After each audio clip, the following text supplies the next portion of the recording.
Word Balloon, celebrating 16 years of excellence for you.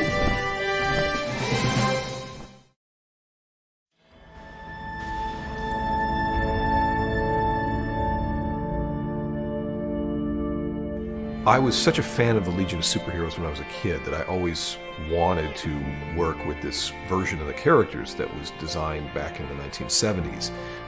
They all had kind of sexier looking costumes that provided almost bikini-like effects for a lot of the characters, both for the men and the women.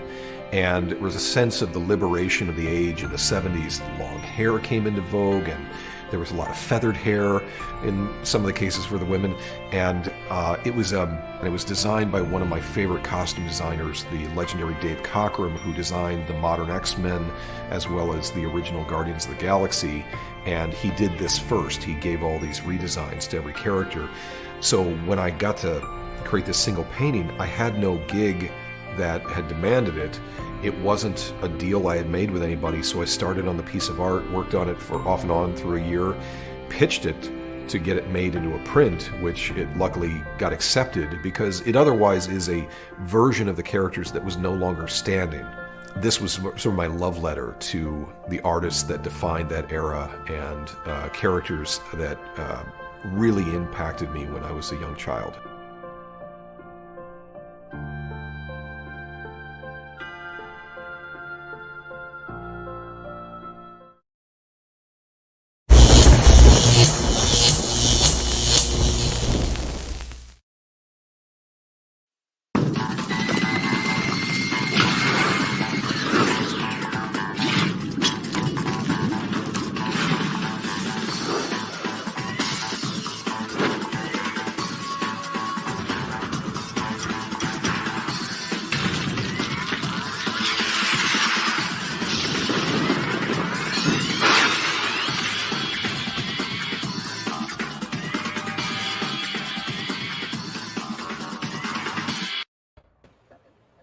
Welcome back, everybody.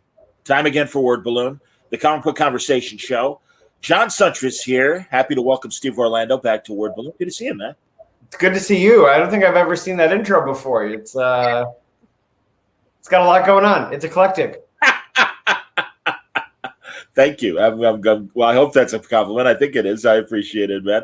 I appreciate the dark side and the Thanos, especially, and also Alex Ross taking us through what kickstarted puberty for him in that commercial. Isn't it? Those 70s Legion costumes, man. I got to tell you, I was an adolescent. I'm like, all right, I'm reading the right book. This is good. I say the same thing. I'm like, the Marvel swimsuit issues from the early 90s were a symbol of the liberation from the pants of the 80s, and also me from my previous sexual mores of 1987. So, yeah, I know it's past the time, but I hope you had a good Pride Month. Yeah, well, we're for folks who don't know, the Pride Month was last month, which means that July. This is actually LGBTQ plus Wrath Month. So this has always been better for me. I'm much more wrathful than prideful. That's awesome, man. But yeah, no, we're doing real well. That's good. I'm glad to hear it. God, you gave me the best news of the day, and it's not about Ringo Starr's birthday, but it is. The chicken about Wingstop going to Chicken Thighs as well. I'm assuming you're adding it to the menu. That's great. Thigh Stop. Never go back. Never go back, Wingstop. I'll be with you forever. Hey man, I know that Chicken Thighs. It's like literally like a secret weapon cooking wise that people don't consider sometimes, and it's like that's a fine cut of the chicken, absolutely, if you will. It got me through the pandemic, man. Chicken Thighs in particular. That and the sous vide machine, and I was like all set for 17 months. I'm trying to follow in your footsteps. I'm swimming again, thank God.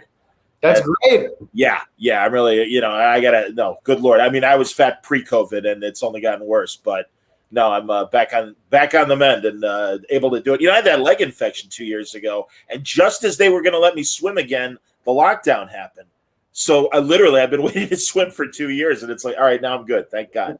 It's good. Yeah, no, I mean, there's a lot of self-care takeout during the pandemic, take your pick of rationalization, self-care, or I'm supporting local businesses, Exactly. Yeah, that's what I say, man. I'm a We good. want them to be there after the pandemic. I was like, I have to order out every night. I have to. Okay. Like, it's a tax write-off in my mind. Like it's I'm doing a donation anyway. But we're back on our shit now.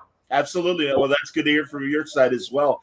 And man, you're killing it lately. I appreciate all the books that you gave me to talk about tonight. I mean, I was ready to certainly talk about Commanders in Crisis and everything, and the fine team. Now, is the trade out or is it coming out still? It's out. It's out. And I'm hawking it as we speak. So yeah, it collects issues 1 to 6. We have original back matter from some of my friends in the critical community, and more to come, by the way. In volume 2, like I wanted to run even more, and then we got so full up that now we're going to be throwing a shitload more in volume 2. So there's going to be a lot more interviews. There's going to be a lot more in-universe sort of back matter content. The volume 1 has a great introduction by Cameron Kasky as well. So very, very, very proud of that. And you get a ton of stuff in those 6 issues. I'm trying to write a Silver Age book that is sort of imbued with the modern trappings of society, but we're still doing the super compression style for Commanders in Crisis. So like it or hate it, that's your right, but I will guarantee that you are getting more comic in there than most in every issue. Absolutely, man. No, totally true. I'm really glad to hear that the back matter is part of the trade as well. I'm kind of, and again, I understand that old model from a lot of image creators in terms of, well, we want the magazine to matter and we want the trade to matter. So therefore, back matter sometimes didn't make it to the trade, depending on the creative team and everything. But that's great. And we want to, we also want to support voices in the critical community, A lot of this back matter is stuff that we did release exclusively with one website or another, but these folks, do vital work, and so we want to give them a bigger platform as well. I mean, the internet is a great platform, of course, but with their agreement, we're running this stuff, especially because all the content is, it's canon. Like the interviews we did on. Oh God, I can't. Well, the interviews I did with Ritesh Babu, I can't remember where they ran because I'm old and a fool. But they were in canon interviews by a fake newspaper with the Crisis Command. So yeah, we want to put that in for folks who maybe missed it and give these people an even bigger platform. That's awesome, man. Here, Jake also says that both Commanders in Crisis and Project Patron are 2 of my favorite comics being published at the moment. Yeah, I was. Again, you were kind and sent me a lot of Project Patron, a fine book right now from Aftershock. And again, the back matter was terrific. Really loved it. God, right? So I'm especially like blew me out of the water with their fake DVD ad that we put together. Thank you to Aftershock for that. And of course the newspaper, but like I'm all about that DVD ad, man. Like I was so excited. Or Blu-ray, pardon me for the youngins in the crowd. It is a Blu-ray. It was a laser disc when I scripted it, but we had to make it a Blu-ray. Very, very excited about that. And yeah, I'm happy to send you Project Patron. It's been a great surprise. People have been really liking that book. Really good. And I'm proud of everything about it. I'm proud of introducing America for the most part to Patrick Piazza-Lunga on the interiors. And I'm also, this is the last thing that David Talaski did before he started blowing up at DC, doing the Superman Pride variant, doing the covers for the new Aqualad book with Jackson Hyde. David is a rising star for sure. He's not even rising; he's already there now.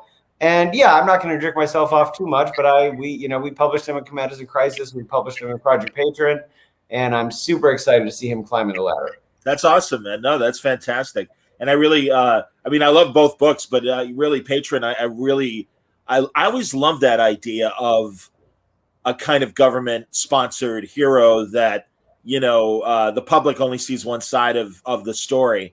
And, how far into it are you as far as release because you're really kind and sent me a shit ton of issues. I did send you a lot of things. Well, Ren didn't stop during the pandemic, and so now the world is reaping the fruit of the fact that I had to do a lot of stuff, and all of which I love and is super different, which we'll talk about. But I think issue 4 is out this month, and then we wrap. So you've seen issue 4, the world hasn't, and I think we wrap next month, and then we're probably doing the collection for the fall. It's been a big 2021 with Aftershock between that, Rainbow Bridge, which we'll talk about, and also I didn't even have time to send you, but we're doing Party and Pray, which is it's like an LGBTQ plus slasher that I'm co-writing with Steve Fox.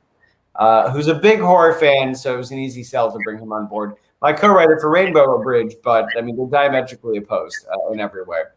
We'll get to Rainbow Bridge. So in the case of both, so you already said obviously Volume 2 coming for Commanders in Crisis. Is there more of a Project Patron, or is this a finite story? We hope so. We end issue 5 in a pretty bombastic way. So my hope is to be able to return either as another miniseries or as Aftershock has been doing, perhaps as an oversized one-shot, a big blockbuster finale. Okay.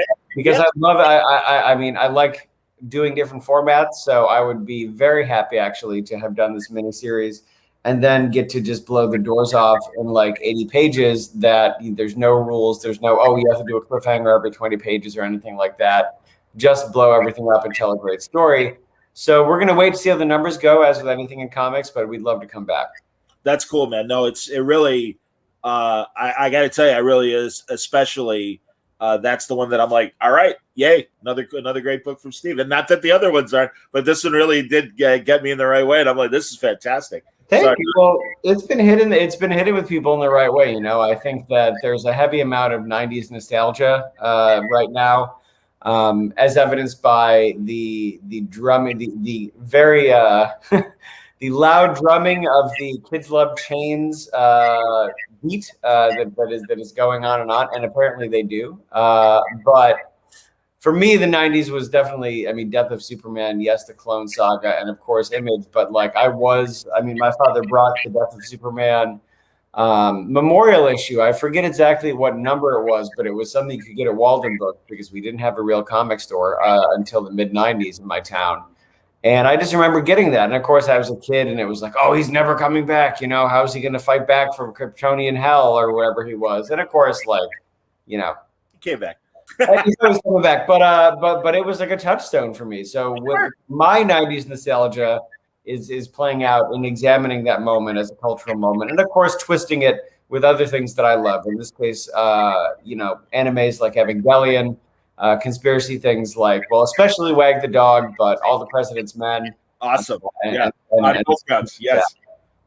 No, I'm a big Wag the Dog fan. That's great, and also certainly All the President's Men, and I love the paper as well, because as I told my sister when she's like, well, this is really good. It really still feels like All the President's Men. I'm like, you could fall asleep and miss the last 20 minutes of the paper, wake up 10 minutes into All the President's Men and think you're watching the same movie. Sure. They really made an effort to capture that 70s post look and everything. And I thought they did a hell of a job. But anyway, no, I'm so with you on, again, conspiracies. This in the best way, and I hope you take this as a compliment, Mark Guggenheim in the late 80s, I want to say for Dark Horse, did a comic called The American.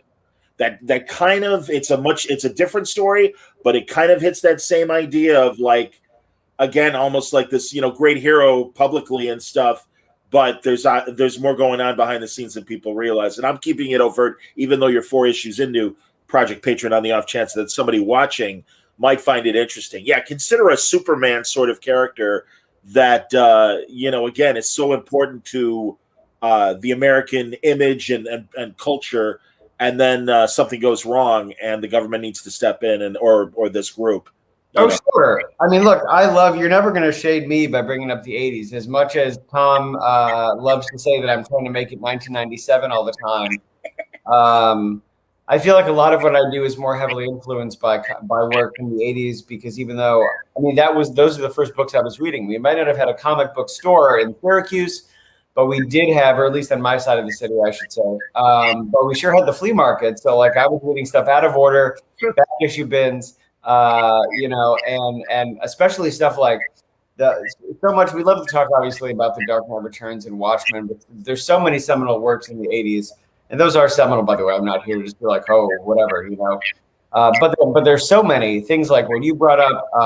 Things like martial law, things like Chaikin, and especially even, well, I guess this is maybe heresy, but even more so than what Howard did, the Helfer and Sienkiewicz run of the Shadow, that really showed you that these heroes are not everything that you thought they were, and that doesn't necessarily make them worse or better, but it does make them more complicated. I mean, the Shadow is my favorite character, and he's just a complete asshole in the 80s. Yeah. But being a complete asshole myself, I related to that, and to what I saw as a lot of self-loathing. He's punishing himself. So this is not that book, but it is an examination of a touchstone moment in comics with a new lens. As we more and more maybe think about in 2021, 2020, that the things that we considered foundational in our world maybe are a little more fragile than we ever expected. Understood, man. No, and I've loved your Shadow stories over the years as well. And I think the reason why the Shadow was an asshole is because he's a man of the 30s.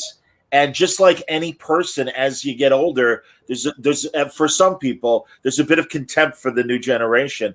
And I always saw the Shadow as like just impatient and like, God damn it, if it was 50 years earlier, they'd already get it done. And I would have to be such a dick all the time. I mean, I'm also very much a misogynist as well. That's what that was part of my Shadow run. I think that's certainly an element. And I think the fact that, he doesn't choose to become the Shadow. I mean, in whatever version you want, we removed the Orientalism of the core concept and made it an alien abduction type thing. But one way or another, he's a bad dude who gets forced to redeem himself. So it's not like, that's it, Dad, I'll become a bad. It's like, no, you're going to do this or else. And eventually I think he comes around, but that's why, equally to him and my version of the book is Margot Lane, and we're not here to talk about that, but like, it was important to me. I'm thrilled to talk about your Shadow run. I love the Shadow. I blew it, Steve. One of my Alex Ross commercials is a montage of Alex's Shadow covers over the years. He did a cover for the one of the series I did, and I was very excited about that. Look, Margot was just based off my own grandmother. I made her the oldest living woman in East Egg, and my mother was from Great Neck, which is the same thing, but just in real life, or West Egg. One is each, Great Neck and Little Neck. But like those towns from Great Gatsby that we didn't get sued for using are just Great Neck and Little Neck. And I just made her my grandmother, who was someone who was essentially preserved in vodka. And it was important to me in that run because of everything you just said about the Shadow. Even when she's kidnapped by the Joker at 107, she's just like, I'm not afraid of you, like I've dealt with someone 100 times worse than you. You're just a clown. Listen, that's a longer discussion. I'd go back to the Shadow in a minute. I love that character. So. Well, let me ask you very briefly before we go back to the current books. Would you ever want, and have you pitched the originals, the Golden Age Sandman? Because obviously I think Wagner really first of all, and I forget the original writer's name, who sadly died during World War II. But, Wagner took a lot of those early stories and expanded them during his Sandman Mystery Theater. And there's a lot of the Shadow. I love Wesley Dodds. And Wagner, and actually my mentor, Steve Siegel, joined. I was going to say, Steve, absolutely. With Wagner later on. I have, because Wesley does fulfill, along with Crimson Avenger, that role in DC as one of the first heroes, including being a little older. If I remember correctly, he debuts in the 30s in the Mystery Theater versus the 40s, like a lot of characters. I have a pitch actually, and it's funny because Mystery Theater did influence a lot of my Shadow run in the way that, as you see when you read, especially the early issues. Diane Belmont is the co-lead of that book. She's not the sidekick. She's actually much more effective than Wesley in many ways, who's kind of a putsy coward to start out, but he's just got the gadgets, and he's got the nightmares. But Diane, and that's influenced by that run. I should also point out it's influenced by Robinson and Harris's Starman, where when they finally show up, the reader expects that Sandman will be Jack's hero, but it's not. It's Diane Belmont. So a lot of that influenced my Margot Lane take. And suffice to say, I have had some ideas, and I would always have ideas for Golden Age influenced Sandman. And you couldn't do it. You couldn't do it without Diane. During the New 52, when there was when things were being introduced in a contemporary setting. My pitch was basically that it was going to be real nightmare type crimes like you had in Mystery Theater, the reveal was going to be that Sandman was sometimes Wesley and sometimes Diane, because it's not really a gendered costume in the suit, and that was great idea. How does one man, how does one man overcome the darkest nightmares of society? Well, he doesn't do it alone. Sure. Only as a team could they face these truly horrific things. And that did not come to pass, but that was going to be the reveal in issue 1. The mask would come off, and you'd see that for a lot of the action scenes, it's Diane, and for a lot of the detective things, it was going to be Wesley. That's fantastic. That is a great idea. Well, I hope you get to do it, man. And also, geez, what do you know? I love when James Tynion really described what he wanted to do with Alan Scott in Green Lantern. I think that's a really interesting story opportunity, and I'm very excited and hope that beyond what we've already gotten, that there's a lot more to come in terms of exploring Alan Scott, because it's like, wait a minute, wow, Jesus! Not only is to have to obviously worry about his secret identity, but also his secret real life, and that's amazing. And I think that's a brilliant idea, and I'm really glad it's happening. I am too. I mean, you'll see, a very good segue to my Marvel Pride story, actually, because there's a lot of that in that character, Somnus. I'm mostly working at Marvel these days. Mostly working at Marvel, but I'll grab it. But with Somnus, that was one of the big pushes. It's a multi-generational character. It's influenced by a lot of the older folks that live around me in Boston, who, by virtue of when they were born and the time that they lived in, didn't get to enjoy the freedoms in their prime that someone, like me does, or even younger, because I'm not in my prime. I can barely stand up. But that's where that character comes from. I mean, he is someone who, like Alan, again, didn't have a bad life, but had a compromised life. He, like many in the boomer generation, he lost his parents in World War II. He had to raise his younger siblings himself and just had to put his family first. And so he didn't have time to consider coming out of the closet. He didn't have time to really think about himself at all until those people were off and off to college or off to work and a job. And so, and that's a very real story for many people. And that's not even before you begin to deal with the homophobia and in-story, the prejudice against mutants in the Marvel universe in the 70s, 80s, and 90s, and so on. Sure. So that's what we wanted to do with Somnus. I mean, at Krakoa right now, I mean, people they've beaten death, and so with Pride, I wanted to create a character for whom that could really be a gift. Obviously, a second chance is a gift for anyone. But looking around in my own life, I see people who I'm close to that I wish I could give that to them. The world is not perfect, certainly, but I have more freedom now, when I walk down the street than folks that live around me in their 70s and early 80s.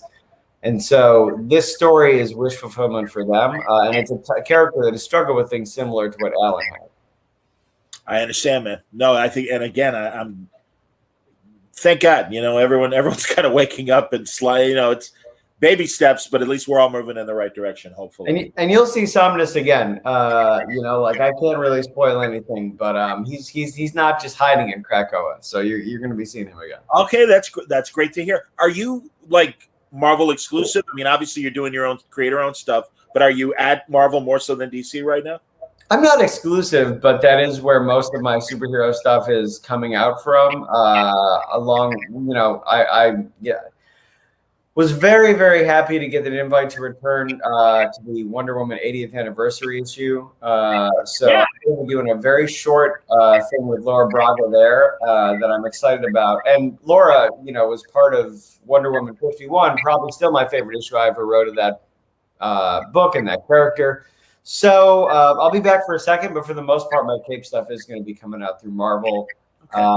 And that's I'm not exclusive. I ever since I broke out into that freelance world, I go where something seems fun and where I'm wanted. And it's been really nice to come over to the other side of the street with things like, well, as we talked about, the Curse of the Man thing, with the Magneto and the Mutant Force, One Shot Heroes Were Born, and the thing that I actually can't believe we didn't talk about and I didn't send you because this is my life right now, Extreme Carnage, which is starting this week with Philip Kennedy Johnson, Alyssa Wong, and Clay McLeod Chapman. I'm in that too, and that just kicked off, and we love Philip. So I've been all over, and it's been a period of being really lucky and working Dream Books. And hell, that goes for the Transformers thing I sent you to, which we can talk about whatever you want. But that's a book where I was just said, they're not going to say yes to this. It's too wild. It's too like not what people expect from Transformers. And they said yes, and it's been one of the most exciting things I've done this year. So yeah, while we're on that, and wait, I know I have didn't I grab it? Yes, I grabbed the double page spread from the issue you sent me. Tell us about the story here for Transformers. King Grimlock came about because I was talking to the folks at IDW, and I said I would. I am a big Transformers fan. Again, grew up in the '80s, and I just sent them some stuff towards the end of last year where I was like, they said they wanted to do big prestige format books, and I just sent them the blue sky ideas, And Grimlock is one of the most popular Transformers characters. He's one of my favorite Transformers characters. And it's a story that's based in fun. Of course, he has a character arc and has to reckon with himself. But at the end of the day, it's a Transformers, king of the Dinobots, turns into a giant T-Rex and fights dragons. It is a big fantasy Transformers blockbuster, and I'm super proud of it. Like the covers are amazing. Augustine Padilla on the interiors is great. And yeah, it's a book I never thought I'd be writing, and now we're trying to figure out how we can top it if things go well. That's great to hear, man. That's fantastic. We got some comments I want to get to. David says, I really like Steve's Wonder Woman run. He really knew how to use her world in such fascinating ways, and had the most consistent and interesting use of the lasso. I didn't remember that, but what was your, just obviously it's the truth teller, but what else? I think that was, when folks say that, I have to assume they're meaning that I generally had her use that more than the sword and shield, and also as a problem solver, not just the truth telling, but the indestructibility. She disarms Cheetah in my run with a very complicated knot that she ties her up in, where if she releases her sword, she'll be free. But the more she struggles, the more the sword goes closer to her throat. And to me, that's a classic Wonder Woman setup. If you surrender, then you're safe. But if you keep pushing violence, then you're really a danger to yourself. And also, that's an allusion to Marston and his obvious interest in BDSM and the early, more subversive Wonder Woman comics. People be getting tied up all the time in those things. Absolutely. But we try to infuse it with some character and some thematics in this case. And yeah, I just love so my take on the lasso is often and very strongly influenced by Gail Simone. So hello, Gail. And that is to say that when you're in it, there's a world inside the lasso where people can't lie. And in at least in my interpretation, it's not just that everybody that's in the lasso that Wonder Woman puts in the lasso has to tell the truth. She also can't lie. So it's like a place of radical honesty, which, it can be threatening for people. But I use it hopefully as a problem solver, and also a place where Diana herself would have to face her own suppositions, because telling the truth is notably different than something being true. If you think you're telling the truth, then you can say some things that maybe aren't true. I'm sure people out there who God love them, are like flat earthers, really believe the earth is flat, and they could say that because that's what they believe, but it's not true.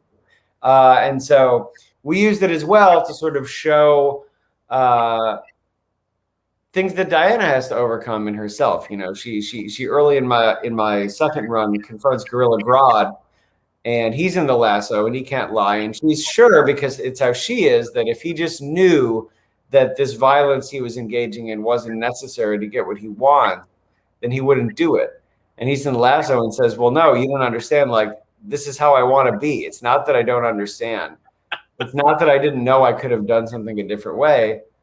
This is how I am, And I think that that's one of Diana's faults is that she assumes everyone is as good as she is, or not all the time, by the way. But I think she hopes that, and so we like Superman. So to throw some truths in her face, as well as have other people see the realities around them. Right, that's kind of her weakness, like Superman, in terms of, no, come on, man.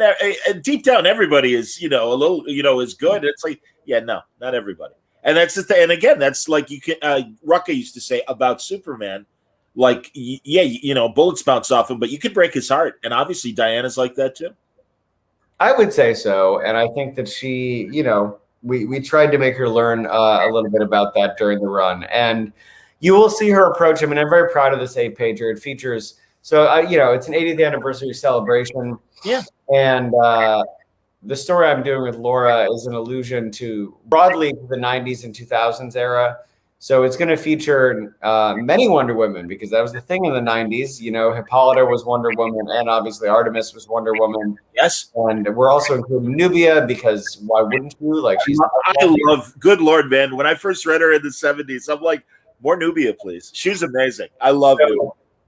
So and it's me. So it's a contemporary story, but there'll be allusions to especially Golden Age Wonder Woman as well. At the core, though, you don't have to know any of that. All you have to know is that it's about a problem that started when Artemis was Wonder Woman, that recurred when Hippolyta was Wonder Woman, and the only person who can find a livable and long-term solution to this is, of course, Diana, with her unique perspective when she faces it as Wonder Woman too. And it's not what people expect. It's not what the people in the story expect, but of course, that's what makes her Wonder Woman, and it makes the other people well-meaning replacements. With the exception of Nubia. Nubia is off liberating other dimensions. As she says in the story, she doesn't have time for one villain. She's saving millions, as is her thing. That's awesome. Are you? Well, here first, someone has a Wonder Woman question. I think it's David again. Yes, in Wonder Woman Annual 4, the last page has a tan girl playing on the beach. She is very similar to Yara Flor. Does this mean anything? You'd have to ask DC. Unfortunately, I can't really comment on that. I'm no longer I'm no longer the writer of that book, so that is a question for DC. I'm sorry about that, but because honestly, my answer doesn't mean anything. They dictate what's canon. So no, you're right about that. But I will say this: like, regardless of what the status of those characters are, to me, the point of that was that those are. Broadly, it's a timeless moment of young people being inspired by Diana. Like they're playing lasso with rope, and they've seen her and they've been inspired by her. So while it's up to the folks that are in charge now as to who those characters are, they're also supposed to kind of be anyone who meets Diana, who reads Diana, and is inspired by her unique perspective. Final note before we get to Rainbow Bridge and some other things. I'm interested because, again, you just wrote this 8-pager. Earlier today, I was talking to Pat Mills, and, he's got his new anthology, Space Warp, and a lot of his stories, and certainly the British tradition of those anthologies from 2000 AD were to do 6-page or 8-page or even 2-page stories and stuff. And I've really loved how, and of course, your Marvel Pride story as well is a short story as well. But I mean, how comfortable are you writing in that form? I've been very impressed with, honestly. No, truly, I've been really impressed with you. And forgive me again, being older than you, but really the current group that are faced with this problem or assignment. And I'm like, God damn it, that was only 8 pages. That was a great story. And truly, all you guys are killing it. Guys, when I said that, men and women. I mean, look, I would always rather more pages, like anyone. But that said, like, it is a fun challenge to have to tell a complete story in 8 pages. And it's one that I tell a lot of folks who are up and coming. And it's something that Siegel told me, one of his many cruel but true and loving aphorisms that he put upon me when I was like 12 years old. It's harder to tell a story in 8 pages than it is in 20 or in 200. So you start there, and then it only gets easier, hypothetically. And yeah, each of these presents a challenge. You know, my DC Pride story, Chris Conroy, one of the best editors I've ever worked with, called me and said, okay, you've got 8 pages. Can you somehow make it involve Constantine, Gregorio, FKA Extraño, and Midnighter, and maybe Apollo too? And I was just like, oh my God, like I need to, like, it's 8 pages. So we found it. You know, we used, at least for the most part, the framing device. For folks who haven't read it, the framing device is that Gregorio is at a bar. Constantine comes up and tries to hit on him. And he says, okay, like I can already, I'm just going to stop you right there because I can tell you think you're bad. But when it comes to bad guys, I know someone 1,000 times worse. And then we go to this date that he had with Midnighter, but it's Midnighter. So the date is murdering a straight washing Nazi vampire. You know, it all ends with them all going back to Gregorio's house so they can meet up with Tasmanian Devil, his weredevil husband, for you know, to read some books or to ride some horses, whatever it is they do. But you know, that was a fun challenge. We created the framing device. We still told a complete story, and it forces you to look back on all those screenwriting and storytelling tropes that are drummed into you by people when you're younger, like you know, enter late, leave early. Well, you got to enter as late as possible in an 8-pager and leave as soon as you can, while still making sure that everybody's getting their cookies. And that's what I try to do. And it's what we all try to do. That's awesome, man. And it's funny. I'm glad you mentioned Steve again, because Tom has a question. You mentioned your mentor, that's Steve Siegel. Is mentoring still possible for writers and artists? And if so, how and where do they get started? I mean, of course it is. Yeah, it's probably easier now because the internet exists and social media exists, you know, within boundaries of respect. You don't want to harass creators, or I shouldn't say harass because that has connotations and that's not what I mean. You don't want to bombard creators because we're all busy, you know, but most of us, except for assholes like me, do want to interact with people. So, I mean, with me, it was harder. You know, I went to my first Comic-Con when I was 12. I met Siegel and Kelly, and I think they just thought it was funny. You know, I had my bad X-Men script where, like, because I had just read Starman, and I thought the way that you did characterization was by having superheroes like mundane things. Because Starman is all like, oh, that reminds me of Phantasm, and I like collecting old shit. And of course, there's more to it, but when I was 12, all I thought was like heaven, like weird shit. So, I had the script where Beast was watching Emerald live and was trying to cook some shit, and I thought that was like next level writing. But oh my God, yeah, where's my Eisner? Where's my Jim Shooter 12-year-old Eisner? Anyway, no. So, but I think they liked the cut of my jib, or they took pity on me, and they said, okay, kid, well, here are some things that you could do to sort of pump this up. We'll see you next year. And, you know, me being stubborn, I actually did it. And I kept coming back for 18 years, but I had to go to cons or talk to them on the landline to get notes. Yeah. Critique and shit like that. So I think it's easier now. Within the boundaries of you know, what creators set for fan interaction, you know. For folks who have their DMs open, you can always reach out. But I do think still a person-to-person meeting is good to kick things off, because it is often hard for creators to read like unsolicited pitches or unsolicited scripts when it comes to DC or Marvel characters. So I always, like, anytime I get questions through my website or something like that, I will always answer. And, you know, if people, I mean, and for me at least, for folks who continue to create and develop their work, I'm always going to be there. Getting things done and finishing something, as you said, and as I alluded to, an 8-pager is better than finishing like even 20 pages, or starting 20 pages you don't finish, is key. One of the many things Siegel and Kelly told me is that just by coming back every year and with new stuff, I was ahead of 99% of people, because many people think it's going to happen overnight. But this has become a bit of a ramble. The point is, yes, I think it's still possible. I think you should reach out to creators whose work you respect, and you know, be ready for them to have a good ear, but be ready for them to be busy. You know, like I've got folks who I always help and look through their work, but sometimes it takes me some time. I got to make, you know, the reality is I've got to serve my deadlines first, and then I got to serve my boyfriend's needs because otherwise I'd be on the street.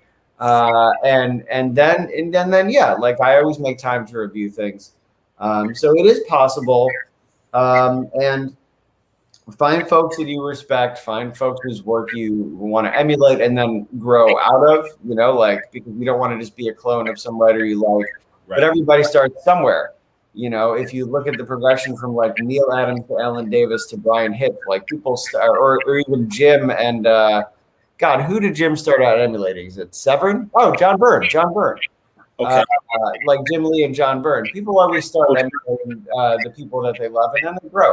So find folks whose writing you like, and yeah, maybe see how they do things and start there, and then just grow past that and keep working. And if you feel comfortable, I mean, obviously see if they have time to help, and if they don't, I mean, sometimes that happens. There's plenty of pros that I talked to that didn't have time, but I'm here because folks did like my work ethic and did like my stubbornness, and that was a connection that worked for me. The person that works for you might have a totally different attitude and delivery style, and that's just something you have to figure out. Steve Siegel's a no bullshit guy. I think a lot of people think that he can be sort of utilitarian, but I say he's lovingly brusque, and that fit my personality. When I met him when I was 12, he said, "Okay, kid, if you want to be in comics, treat it like a job or never be one." The end. And for some kids, that might be overwhelming. It wasn't for me. And so you got to find someone who like is operating at your wavelength. And has the openness and ability to help, and they're out there. It doesn't happen immediately because, again, I tell this story, but it's not like the first person I ran into was Siegel and Kelly. Sure, understood, absolutely, and that's great. It's crazy, and I think I've told you this before. Siegel's wife and I knew each other in the '90s before I knew Steve, and before I was even doing the podcast. She was good friends with several people I worked with at a radio station.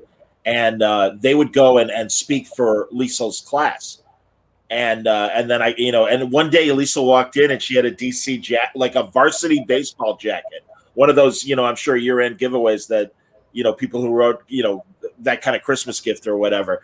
And I'm like, wow, that's awesome. She's like, oh, this is my husband's, and I'm like, who's your husband? She's like, Steve Siegel. I'm like, Sandman Mystery Theater. I'm like, I love that guy. And then when I started doing the podcast, I'm like, I know your wife, and I go, not in a creepy way, and I explained it. He laughed. I know your wife. So, all right. I love all the Man of Action guys. Actually, I shouldn't just say Joe. I shouldn't just say Kelly and Siegel. Talk to Casey every once in a while, and it always aspires to be a 20-minute conversation. And then 2 hours later, we're talking about comics still. And Duncan have him back. I talked to him last year, and it was the first time in 10 years or more than that. Christ, we hadn't talked since like 2008 or something like that. And he reached out. I'm like, oh, Joe. And really, honestly, I'm like, Joe, I thought you were mad at me. I'm like, because I had like caught him on a after hours where he was just really tired. And I asked him, like a business question. He's like, I'm off the clock. And I'm like, yeah, sorry, man. Shit. All right. And I'm like, I totally get it. And I'm like, last thing I want to be is one of those people and everything. So I'm like, I'll back off. But then, God, we had a great conversation last year, right when everything sadly shut down. Absolutely. But he's the best. No, I well, like you said, I like all four of them. They're great guys. So that's really cool, man. All right, now I want to get back because you're doing this really fun book for Aftershock, and it's their kid line, and you can tell they're from the art. And I've got one here double panel here from the book because it's adorable, but I don't want to give it away because I know it's still to come, right? It's here. Hold on one second. Let me get there. We go. It's still to come, right, in the fall, or when is it coming out? Well, so it's out next month. Okay. Oh, great. You are the first person that's probably gotten eyes on the final book because it just went to print. But yeah, so Rainbow Bridge, I'm writing with Steve Fox. Amazing art by Valentina Brancati, who has just given us 120 pages of a Disney movie in graphic novel form, basically. And we're not just in Aftershock's young adult line, we're launching it. We are the launch book for Seismic Press. Seismic Press, yes. I'm very proud of that. Not the least of which because Fox and I, we saw potential for growth in the area, and we lobbied for it, and Aftershock came on board and has been great supporting it. And I shouldn't undersell what other Steve 1 or Steve 2. We are the Steves in emails. has brought to the table, because as you've seen in this interview, I tend to be a 18 plus type person.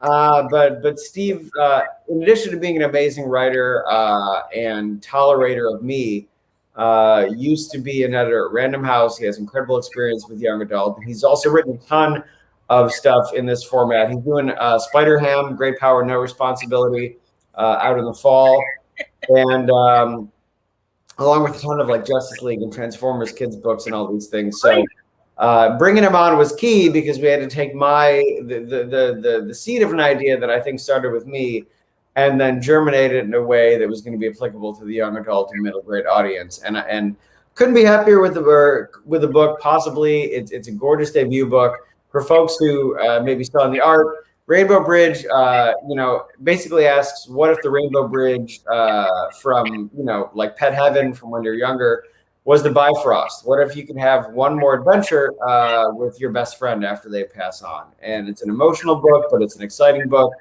And I'm just incredibly, incredibly happy with how it came out. And Valentina is a big part of that, by the way.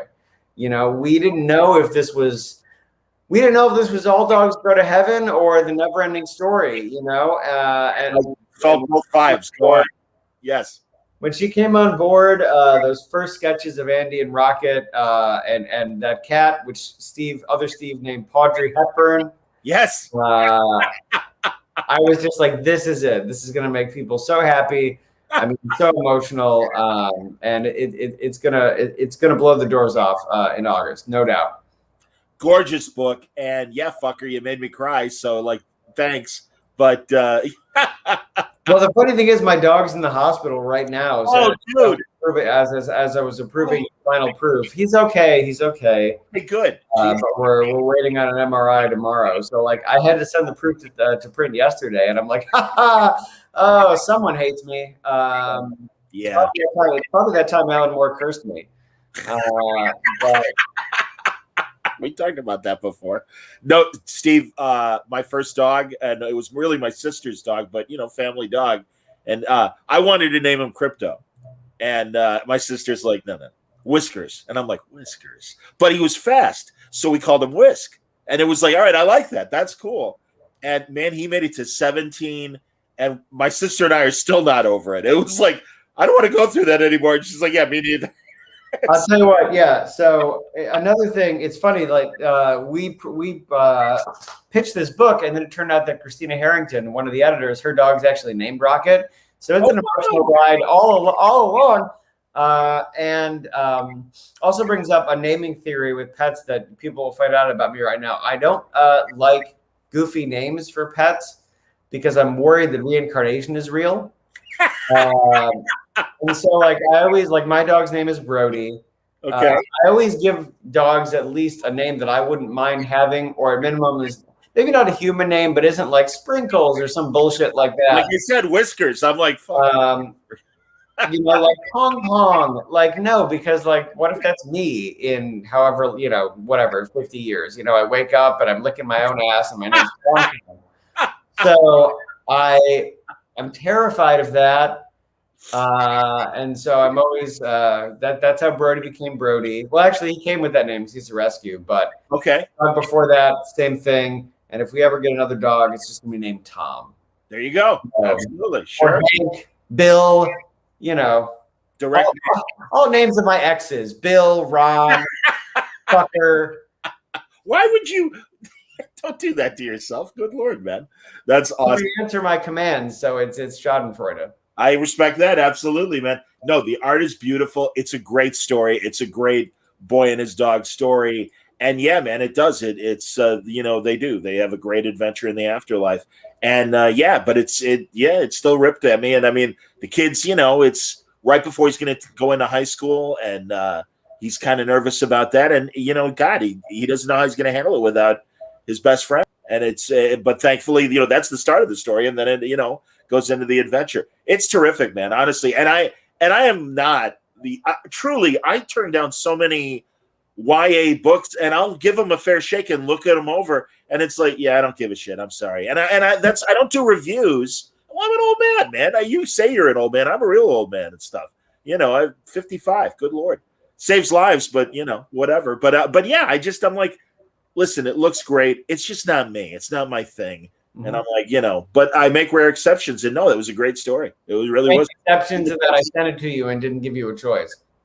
Well, that's okay though. But no, but I read it and I'm like, no, this is really, really good. And again, God, it's like, Tony Fleeson, forgive me, I don't remember his collaborator. Dogs. Stray Dogs is so good. Jesus Christ. And again, the only issue with that is that it beat us to print and now I have to kill him. But otherwise, like, but I mean, and that is a little more of an intense story, which is juxtaposed by the art. But no, these are both great books. And again, it's like, books that are so not in my comfort zone, but I'm like, all right, you guys are, you guys are buddies, and I'm like, I'll check them out and everything, and I'm like, oh no, actually, that's good. And it is still an allusion to past storytelling in many ways too, because if you think about like classic, I mean, the classic versions, like the things I brought up, like All Dogs Go to Heaven, I mean, Land Before Time, the first movie I ever saw in theaters. They're definitely for younger audiences, but there's always at least in honor of Bambi, there's always a moment of shocking realism somewhere in them. I mean, I still remember. Ironically, I can't remember the lead of Land Before Time. I think his name is Littlefoot, but I do sure remember his parents getting killed by a T-Rex. And I'm 35 years old, and I'm still like, So you mentioned Bambi. I'm sorry, continue your thought. Oh, no, go on. I was just going to say, you mentioned Bambi and Mother. Oh my God, that just rips at me so hard. And I mean, sadly, my and I'm okay, everybody, don't worry. My mom passed away when I was only 5. So, and like an idiot, the adults are like, hey, go see Bambi. That'll be fun for you. Yeah, thanks. I'm like, I just got over the first trauma. Thank you. So no, I get it, man. I totally get it. What were you going to say? No, but I think that's how you lock people in. I think, like there is, I mean, listen, every time I open my mouth, it sounds like I'm shading something else, and I'm not. But for me, a YA story there has to be a little bit of peril. There has to be a little bit of reality, because the fact is like, that's also being a kid. As you just said, like you still want to make people happy and have a great message, but just because, challenging moments can strike at any time. And so I think that in things like Bambi, and for me, The Land Before Time, it acknowledges that there can be moments of shock, but also that there's a path forward. And to me, that's what this book was always going to be about. I'm not a hugging guy, but there were huggings in this book. We just had to get there with a little bit of adult concepts. There is hugging in the book. Absolutely. No, it's a great book, and truly good book to give to your kid and read with them and stuff. And I think it's a very positive story that, like I said, unfortunately it starts with the dog dying, but it has a great positive message. And it's good. And it teaches behavior in a non-teaching way. It's just a good story, but it's a good lesson, I think, to share with your kid. Well, and that's, and I'll be the first to say a lot of those specific messages when it comes to interactions with your pets come from Fox, because his family frequently fosters senior animals. And so like, This is also, he's not on the call, so I'm going to say whatever I want about him, but this is true. This is something he's been dealing with his whole life, because they're like senior cat after senior cat. And so I know a lot of this is really personal for him too, which means sometime we should have him on, John. Maybe when the Spider-Man book comes out, Spider-Ham book comes out. No, that sounds intriguing. And did he do Kill a Man with you? Forgive me if that's another collaborator. That was Philip. But come the fall, Steve and I will have this and then also the Party and Pray book out. But no, Kill a Man was Philip. I didn't even send you Search. Oh, that's right, Phil Johnson. Of course, I'm an idiot. Yes. All right.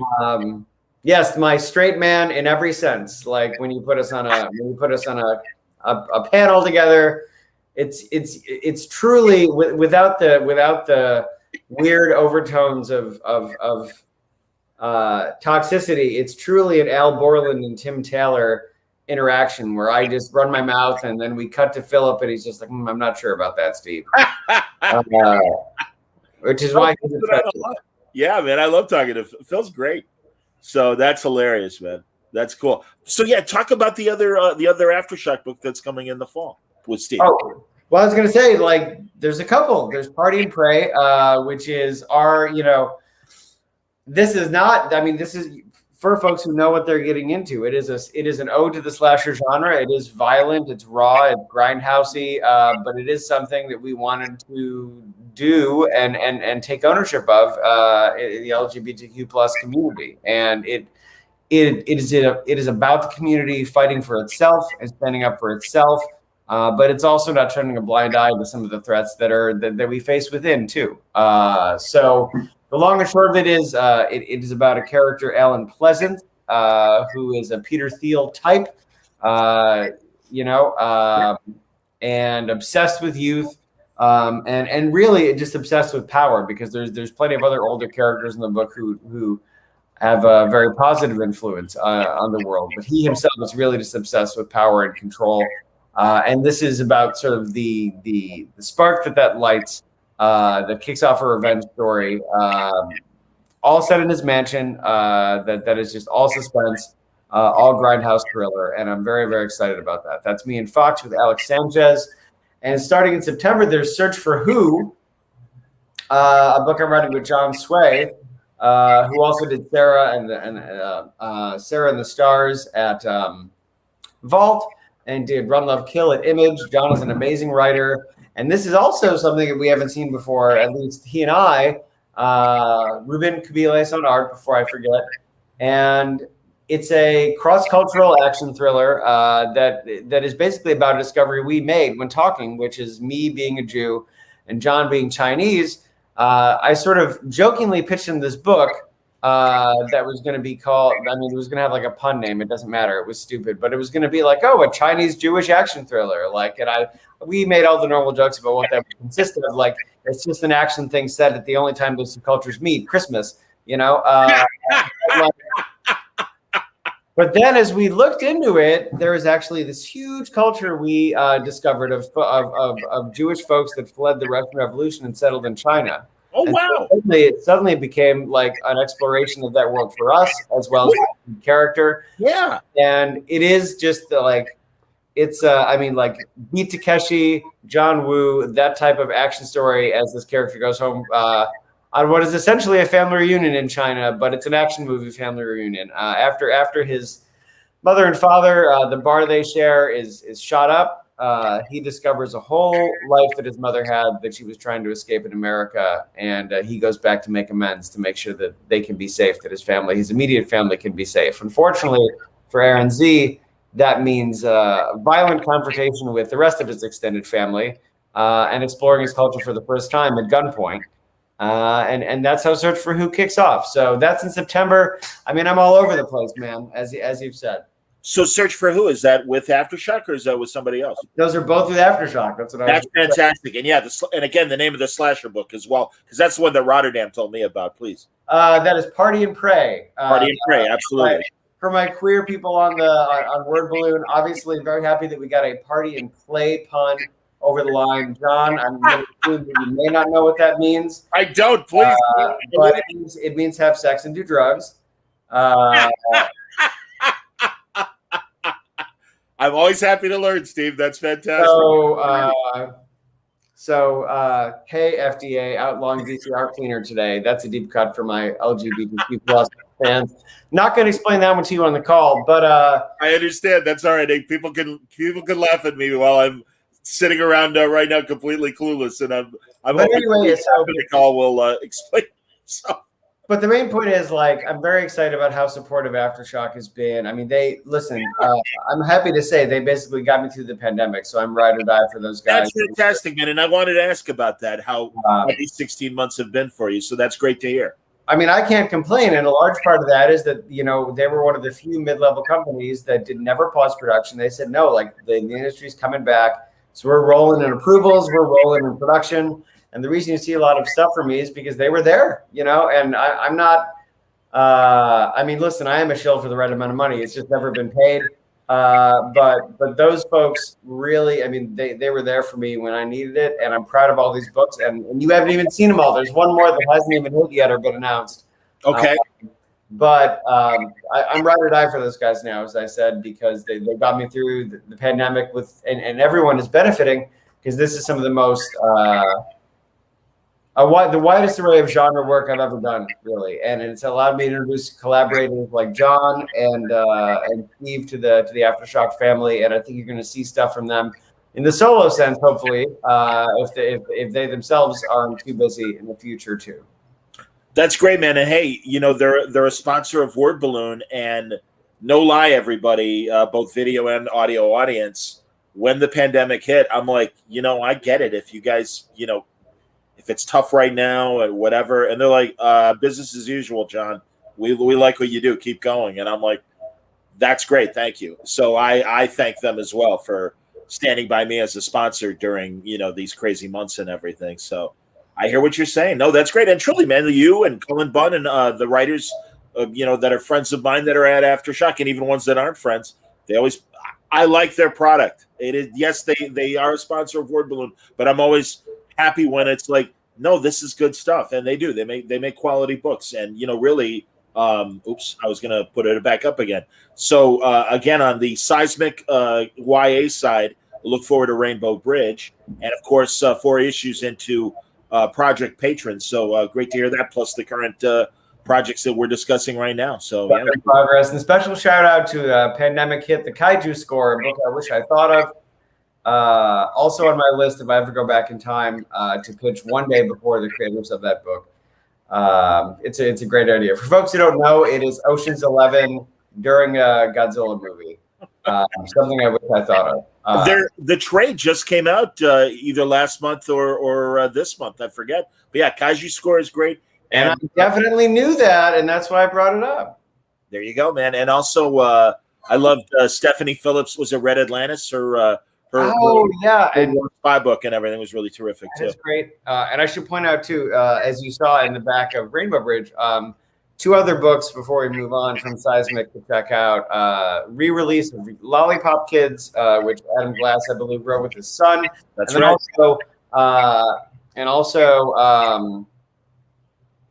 Oh God, I can't. It's not in front of me. I don't want to cheat. But Fear Book, I think it's called Fear Book Society or Fear Book Club.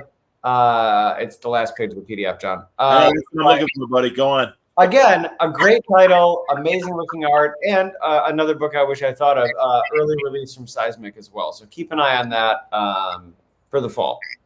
That's awesome. Those aren't me, by the way, but I'm just propping up some folks. No, it's all good, man. And again, hey, they, like I said, they're part of the team that pays the bills here at Word Balloon. So I'm happy to promote. And right now, I'm just having trouble opening the goddamn thing to get to the ad. Yeah, Fear Book Club, and was that the one that we were just talking about? Fear Book Club, yeah. I just know Lollipop Kids is getting a re-release. There may not be an ad there for it, but I guess. Good to hear. That's all right. All right, regardless. What else, Steve? I mean, I know you're busy as hell. So, Christ, I was telling you, back and forth in our messages today how much I've loved boxing the last couple of months. Unbelievable matchups, really entertaining fights, and truly, as I told you, I'll say it on the air. I have not been this entertained by boxing since the 90s. It's been that long. And I missed all of it. I'm not trying to and I'm bummed because I have been, there's projects that folks that we haven't even talked about, so not announced yet. And I pretty much in April and May, I was pretty much 14 hours a day, 7 days a week. So I've been way behind. I've obviously watched Mayweather knock out Jake Paul on loop because why wouldn't you? Well, yeah. I kind of hope they go through with it. Did you buy it, Steve? Did you buy the fight? Oh, I just watched the GIF, man. Good. Fine. But I haven't watched a pay-per-view Mayweather fight since Pacquiao. Right. And they just danced the whole time and he won. But that's a lie because I watched him fight McGregor again, a fight where I was going to be happy with whoever got their ass kicked. Yeah, exactly. No, you're right. As it turns out, that was the case with Pacquiao too, because he ended up being a homophobe later. I know, isn't it disappointing? God damn it! I mean but that's the small miracles. That's how I found out that Dave Bautista is not a homophobe and is the son of a lesbian, and I've been a big fan of his since then. And also the idea of Big Dave just pushing Pacquiao into a trash can is very pleasing to me because he is an enormous human being in real life. Yeah, that's a real fight as opposed to Jake Paul and Mayweather. So I can appreciate that. But I have to say, and again, sorry, it is amazing that Pacquiao is 42 and still competitive. That is amazing. And again, I can separate the sport from the man. And really, I mean, we haven't seen that in boxing since Sugar Ray Robinson in the 60s. Oh, sure. Well, yeah. When was that Foreman fight? Did he have one good comeback in his 40s? No, you're absolutely right. And shame on me for not remembering that. Absolutely. And no one won the title from Michael Moore. So that's regained the title. And you're right about that. Shame on me, because that is one of the great comebacks. It reminds me, the only thing, because you're more boxing than me, but it does remind me, there were two things. One was before I got in, but I believe, didn't Randy Couture specifically come back and beat someone who was undefeated later in his career? He might have. And then GSP definitely did that. I think it was, I don't know if it was Stipe or Bisping that he beat, but that happened recently. Well, and then a crossover fight, nothing made me happier than watching Anderson Silva beat the shit out of Chavez Jr. Oh, sure. I hate Chavez Jr. I think that it's such a disappointment, because the guy really does have talent, just doesn't ever want to train. And it's, okay, fine, then why should we care about you? And the WBC governing body propped him up so much, and it's like, you guys are so full of shit with this guy. and also, hey man, he had a tough life. His dad's a legend. Senior, Chavez Senior is amazing, but also not the nicest guy in the world. But all that said, no, it was great seeing Anderson Silva, who's literally like 7 or 8 years older than him in his 40s, beat the hell out of 35-year-old Chavez Jr. I mean, I honestly haven't even, other than just knowing a couple things, I haven't even been up on UFC, other than tracking down the video of that horrific leg break from like 2 months ago, where the guy broke his leg on the other guy's leg on a leg kick. Yeah. I had not seen an injury like that. Well, actually, since the pro wrestling industry, there was a shoot when they had this guy, and you can, I mean, I'll send it to you right here. It's horrific. But they had this guy who folks would remember either as Sid Justice or Psycho Sid, depending on if you were a WCW or WWF guy. Sure. They wanted him to do a top rope spot on live TV, and he was like, I don't do that. I'm 6'6", and he did it, and his leg he hits, and it just becomes a right angle inside. Oh. I've never seen anything like it before. And I watched that live when I was a kid, and it's so horrific. I thought he had a gimmick boot. Sure. Jesus. And it was like the UFC thing where you're just like, it doesn't even look like he landed that bad, and that's what's horrific. It's just like the right angle, and suddenly things just. Have you watched those great on Viceland, their channel, and also on A&E? These incredible behind-the-scenes wrestling things. Dark Side of the Ring. Yes. Yeah, I'm a little behind this season, but in general, I mean, I watched the Collision in Korea one, because if you haven't watched that, it's insane. Yes. But I do also find, like, in general, I mean, so R.I.P. New Jack. New Jack is a great one from a couple seasons ago too. But that, like, what a wild dude. I got in to watch the New Jack episode because I knew a lot of stories about him, which if you watch it now, most of which involve him just being like, yeah, I was trying to kill that guy. Between him blading the 17-year-old guy who lied about his age, and then just trying to kill that dude Key. I forget what his non-WWE name was. Yeah. But in the world of wrestling, like, that dude did give him brain damage. So who knows? Like, I need to catch up in this season, but I love, especially the Owen Hart episodes are heartbreaking. Yes. Good Lord. But the one that was so illuminating to me, because I am fascinated by the territory era of wrestling. And the Fabulous Moolah story was, and Jesus, man, I was in like college when Wendy Richter was happening, and I had totally forgotten her. And I'm like, oh my God, yeah, whatever did happen to her? Why did she suddenly disappear? Because literally every poster was, there's Hulk, there's Wendy, and it really was almost equal footing for a while, and then boom, and now we learned, and it's like, wow, what a story, what an asshole the Fabulous Moolah was. Interesting. Oh, she sucked.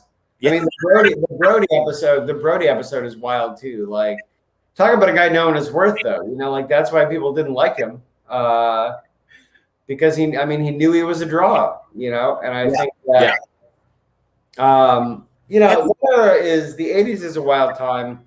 It's harder to be that type of person now, I think, because it's not a monopoly now, but it less than it has been in a while with AEW and ROH and absolutely, yeah. But it's still hard. It's hard to be like sort of a loner and have your aura maintained. So there's a lot of respect for Brody in me, and obviously, I mean, in general, folks behind the scenes living that life. Today, Commanders of Crisis 10 is out, and we did a Danhausen cover. Danhausen, a friend, and I think a master of the internet and a master of content and character. So, I mean, I'm obviously, folks know I'm fascinated by the whole thing. And it's often less so the story for me as it is the aura. Like, it's one of the last sort of yeoman-like forms of entertainment. Sure. And I would rather go to, like, the Polish Cultural Home in Worcester, which is where they do wrestling here, and, you know, be drinking like a fucking solo cup of Black Velvet and watching some dude like beat each other with a loaf of bread for like $20, then go to like a big WWE event or something. Like, I understand.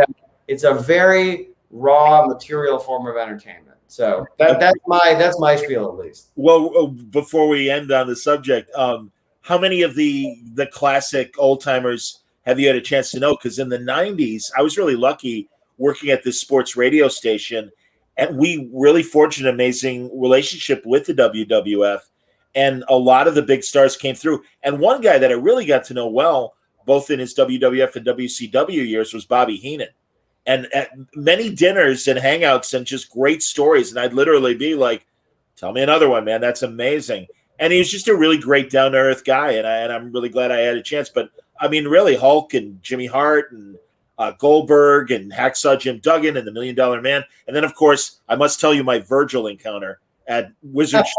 I swear, at C2E2. Early on in C2E2, they had a podcaster alley, and they would give podcasters tables for free. You know, that ended pretty fast, obviously.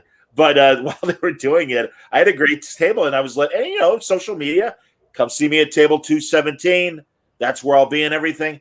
And sometimes, you know, the night before you're out late or whatever, so you get there a little late. And on Saturday morning, all of a sudden, Virgil's set up at my table with all of his bullshit belts and everything, you know, all the tchotchkes that a wrestler will have. And I'm like, hey, this is my table. And, you know, he's like obviously twice my size. Well, he's thinner, but he's taller, and, you know, he's still Virgil. And he's like, oh, take it easy, man. There's plenty of tables. I'm like, no, this is my table. I actually have people who are going to come and see me. I don't know how to break it to you. So pick up your shit and get out of here before I call someone over, and they'll ask you to do it. And he said, all right. Hey. And it's so fun. And truly, like, everybody saw it on the line. They're all laughing their asses off. And I have Word Balloon fans that remember this. And they'll be like, hey, here's a picture of your mortal enemy. And I'm like, yeah. I'm like, hey, Virgil. Oh, my God. Well, yeah, I mean, Yeah, sorry, man. It didn't go on about me for so long, but go on. No, that's fine. I mean, like, obviously, my friend Mike Kingston, who does the headlock. Yeah. I mean, those are paid by Jerry Lawler, so I've run into Jerry a lot of times. I'll tell you, one of my favorite experiences, though, was actually with Mark Henry. We were both, I like Mark Henry. Yeah, please. Both from Minneapolis. Cool. And, also, he taught me what Cameo was. I didn't know what Cameo was until I was funny. Like in the green room, and he was doing one. It was fascinating because, you know, Mark, I mean, at the time, he wasn't sure if he was going to be doing more wrestling. Now he may, like, come back for a little bit, but we were sitting at the bar, and, like, his mind for storytelling was just so deep and fascinating. He was actually, this is ironic because he's in AEW right now. He was not with them at the time, but he was talking about Orange Cassidy. I don't know if you're familiar with Orange. No, tell me. Well, okay, the short version is he is, like, it's so hard to describe, but, like, he's over wrestling, but he's a wrestler, so he never takes his sunglasses off. He never takes his hands out of his pockets. In fact, it's a superpower that once they go in, he never takes them out. So he's like a slacker wrestler, kind of like Bodie, like if Bodie was like, but it ends up being a really hard gimmick to work because while he never takes his hands out of his pockets, he's still doing everything. So he's doing kip ups with no hands. He's doing backflips with no hands. Like it's link this guy up. Yeah. You got to actually be more of an athlete to look lazy.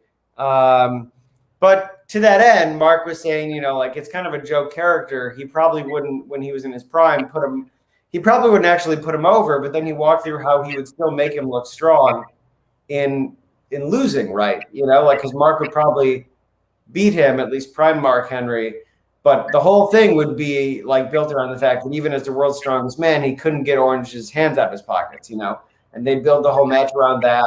And like, yeah, eventually Mark would probably win the world's strongest slam, but it would be such a big moment when he finally got this dude to take his hands out of his pockets that even in losing, he would get a rub off it. And so I sat listening to this like whole storyline with Mark for like 30 minutes. And it was just fascinating to me because it's like, it's perspective I really appreciate within the wrestling community because yeah, there are some guys who probably wouldn't even like think twice about that. They just think, oh, I'm not going to like work a joke character because I'm a shoot guy or whatever. But no, like Mark had, you know, he wanted to protect himself, but he had a way that he could also make Orange look better. Sure. Get the rub off him. And I was really fascinated by that. Absolutely. No, and it is that kind of collaboration between the wrestlers that I find interesting as well. It was some of the best stuff I think in the Andre the Giant documentary when Hulk was talking about their WrestleMania match and everything. And you know, oh my God! Speaking of Andre, are you familiar with Bad News Brown? No. Would have been. I mean, he's passed away now. If he came along 10 years later, he would have been enormous. He was kind of like a proto Stone Cold type character. Okay. And actually, he beat Hogan, but with obviously a distraction and a foreign object. But even in the 80s, you almost never beat Hogan. Sure. But at least, you know, as per stories that are on the internet, Bad News is also one of the only people that Andre would not fight because they were on the bus. And I mean, folks who are listening, if this is wrong, I blame the internet. But the story is that Andre got drunk and in the time used a racial slur. And Bad News said to stop the bus, and he would meet him outside, and he never got met. You know, like the Giant did not want to fight Bad News Brown, which is pretty wild. That's amazing when you think about it.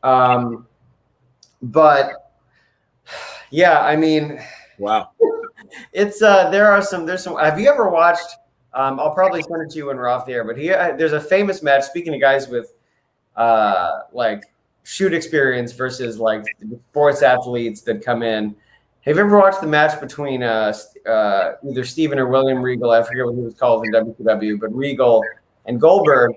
And Regal has actually a real shoot background, and so like you know he misinterpreted the note and said to make Goldberg look like he had to work for it or something. I forget what the note was, but one way or another, he goes out and like basically shoots on Goldberg, a guy that is usually indestructible, and like it's fascinating to watch because he's just mastering him, you know. And obviously Goldberg has a lot of raw athletic ability. I would never take that away from him. Sure. But watching a technician like Regal, who thought he was doing the right thing, you know, I thought that he was told to make it look competitive, and that was a misinterpretation, I think. But it's a fascinating watch because, yeah, I mean, he clowns him, and then eventually, obviously, he does lose. I mean, he puts him over because that's the job. But it's fascinating to watch. Please send me the link. That's fantastic, man. No, because one of my best friends is my wrestling like touchstone as far as modern wrestling, and he's the one who kind of clued me into what was happening on Viceland and those great A&E biography documentaries they've been doing lately, and they're excellent. And I'm really glad because, yeah, I mean, I'll be Christ, man. And forgive everybody, but you know, wrestling and comics they go together. Michael Kingston, classic example, but that last WrestleMania with the Army of the Dead shit and the zombies attacking the ring, it's like, all right, you know, Vince, fine, it's a sponsor. Fuck you. I'm sorry. Yeah, well, that was well. That was backlash. But oh, it was backlash. I mean, listen. I mean, they accidentally hit gold sometimes, but that whole fed the writing they've been struggling. I mean, that said, Bianca Belair and Sasha Banks at WrestleMania, a historic moment and an amazing match. I don't know if you're familiar with Bianca, but she is like, I mean, her athleticism and strength is unparalleled. I mean, she's an incredible performer. Sure. But yeah, no, I mean, and for the record, I actually don't mind gimmicky shit like that, but it has to all be in context. You know, you can't go from like, we're doing a semi-shoot product, realistic product, to someone got eaten by zombies. Then they're on TV the next week, conspicuously not a zombie.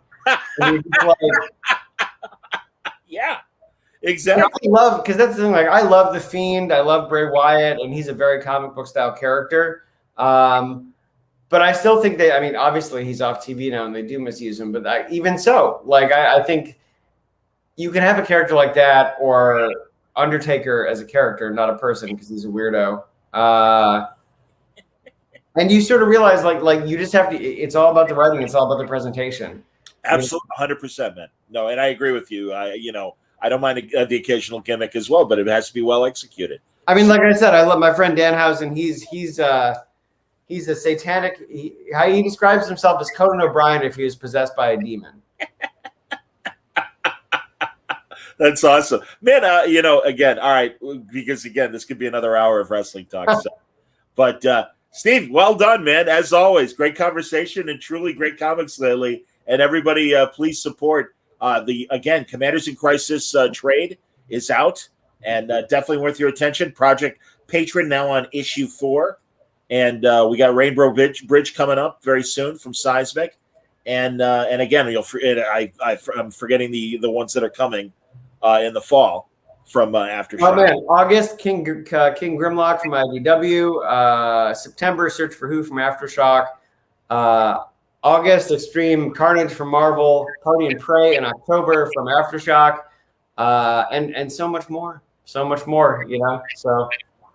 And yeah, if you haven't picked up the Marvel Pride or the DC Pride, you'll find stories from Steve in both of those as well. So pretty cool, man. Well done as always, Steve. I always am glad you make time to talk, and it's always educational and in ways of your community as well. And I appreciate it. Is this what it's like when Tom King comes on? I feel like yeah, no, I don't. I don't get secret code from Tom King. No, that's true. Definitely not, man. Hey, man, I hope to see you at a show eventually. I don't know what your schedule's like for the rest of the year if you're going to go to any shows. I'm going to be at Rose City, provided Portland is not, ablaze. Sure. Yeah. But I'm keeping it pretty sparse, like if anything, I mean, the pandemic has taught me that I do miss shows, but I also don't need to do 35 a year like I did the year before. So I'm going to be much more selective, but I'll be out there. So I'll be easy to find. All right, buddy. Excellent. As always, man, thanks for talking tonight. Everybody, great questions, and thank you for participating. And, let's see, tomorrow I'm talking to Ron Mars, early. And then Gabe Hartman and I are starting our Kinescope podcast, and we're looking at the classic world of 19 there. Steve's creeping over on the side there to see it. It's the look at live TV from the 40s and 50s and early 60s. And it's going to be a lot of fun. And that starts late night, 12:30 Steve's time, 11:30 my time, 9:30 Pacific. And that's all tomorrow on Word Balloon Live. John, 2 things. One, tell Ron I say hello and ask him if he has figured out how to load a dishwasher in the 3 years since I moved from Albany. And also, you got to have Jamie Rich on that old TV podcast, because he's a huge that's good to know guy. So. Oh, that's so seriously, man. Gabe and I are like, Chaikin wants to be on when we talk about Days of Wine and Roses, but we are switching up because, a lot of those early shows were, pretty sad and really like, kitchen sink kind of dramas and stuff. And at first, Gabe and I were like, all right, let's do those. And it's like, oh, we got to lighten it up too. So we're going to do Nichols and May and their live sketch stuff that they did. And Sid Caesar will certainly figure in. Ernie Kovacs will also figure in. And we want to get people that are in the know on those characters or those shows. So that's might be good. I'm guessing Jamie would be a good guest for that. You know who else you should look into because he knows so much about classic TV and TV in general is John Semper, who was on Cyborg. But also for folks, I mean, the bigger thing that for comic fans should know, like a major force in the 1990s Spider-Man TV show. John, I'm sure would be a wealth of knowledge. He's a super smart, super nice guy. That's hilarious because Julie and Shauna Benson introduced me to John years ago, And I definitely reach out to John. That's great to hear, man. Very cool. Those are my recs. You're a good man. I appreciate that. Everybody, thank you for watching.